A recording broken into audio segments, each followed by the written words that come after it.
مجھے تیرا تاج چاہیے۔ او بھائیو سننا اور یاد رکھنا، میرے اعلیٰ حضرت کہتے ہیں بادشاہ نے سر کے اوپر سے تاج اتارا، بہروپیے کے قدموں میں رکھا اور کہنے لگے یہ لے، اور یہ تو تیرا مانگنے پر میں نے دیا ہے نا، میں واپس آتا ہوں تو آنا میں اپنی مرضی سے بھی تجھے دوں گا۔ تو نے اورنگزیب جیسے بندے کو دھوکہ دیا، آنا میں اس وقت بھی دوں گا۔ وہ دے کر بس بات ختم ہو گئی، حد ہو گئی۔ دے کر کہتے ہیں جب میں پلٹا نا واپس، بہروپیے نے آواز دی بادشاہ ٹھہر جا، تو میں نے پلٹ کے دیکھا تو کہنے لگے یہ اپنا تاج لے جا، اٹھا اور لے جا۔ میں نے کہا 2 سال بیت گئے تجھے محنت کرتے، آج قابو آیا تو لے جاؤ۔ کہنے لگا لے جا، مسئلہ سمجھ میں آ گیا۔ میں نے کہا مجھے بھی تو سمجھانا۔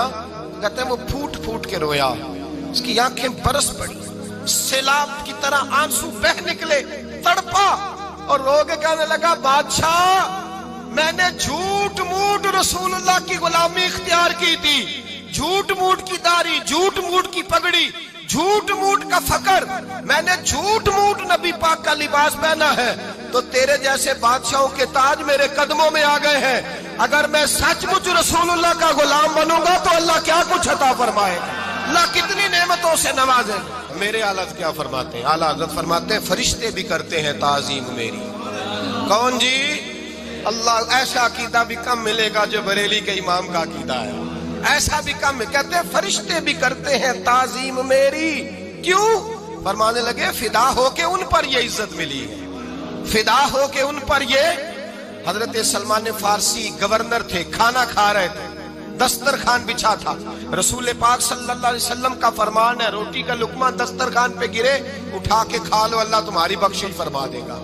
دسترخوان صاف ہوتا ہے، روٹی، بڑے گورنر تھے آپ، بڑے بڑے سفیر بیٹھے تھے، وزیر بیٹھے تھے، روٹی کا لقمہ گر گیا۔ آج تو لوگ فیشن میں عزت ڈھونڈتے ہیں نا، وقار ڈھونڈتے ہیں کہ میں جدید دنیا کے ساتھ مل جاؤں، میں معاذ اللہ لڑکی لڑکے اکٹھے بٹھا کے منگنی کروں تو میں ماڈرن شمار ہو جاؤں گا، میں بڑے بڑے ڈھول بجاؤں تو ماڈرن بنوں گا، میں اگر مہندی پہ سارے تماشے کر ڈالوں تو میں ماڈرن ہوں۔ دیکھو عزت کس بات میں۔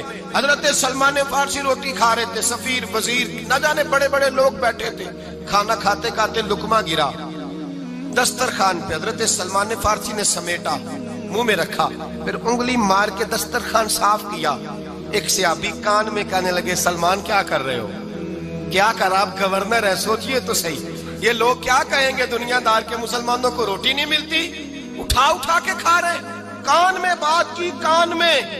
حضرت سلمان فارسی کان میں جواب دے سکتے تھے، کہہ سکتے تھے نہیں ایسے ہی کرنا ہے، انہوں نے کان میں بات کی، لیکن جناب سلمان فارسی اعلیٰ اعلان بولے، کہنے لگے ان 4 5 6 دنیا داروں کے لیے میں اپنے نبی کا طریقہ چھوڑ دوں، اپنے رسول کی سنت چھوڑ دوں؟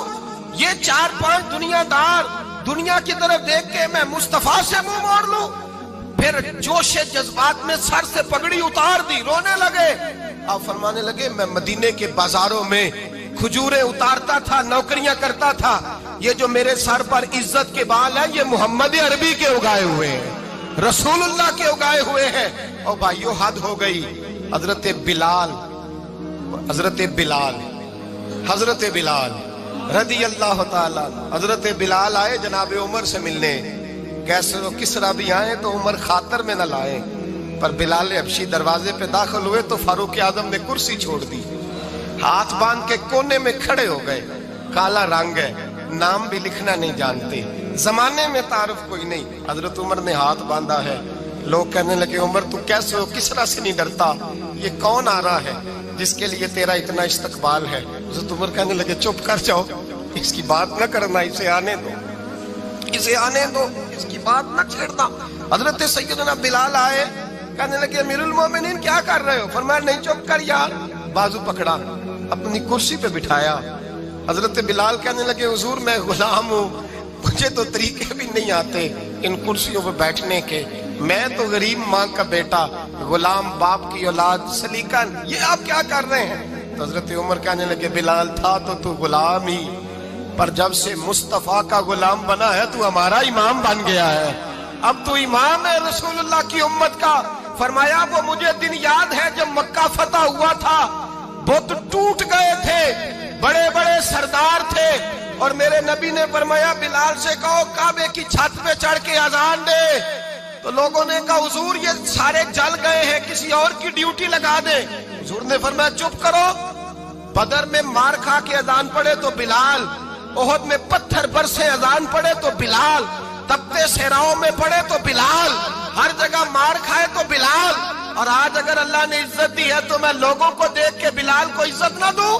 میں بتانا چاہتا ہوں کہ رسول اللہ کی غلامی میں عزت ہے.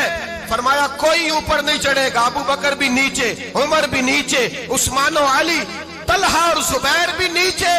آج یہ حبشی غلام کعبے کی چھت پہ چڑھے گا اور میں دنیا کو بتاؤں گا کہ اصل عزت اسی کے پاس ہوتی ہے جو رسول اللہ کا غلام ہوا کرتا ہے.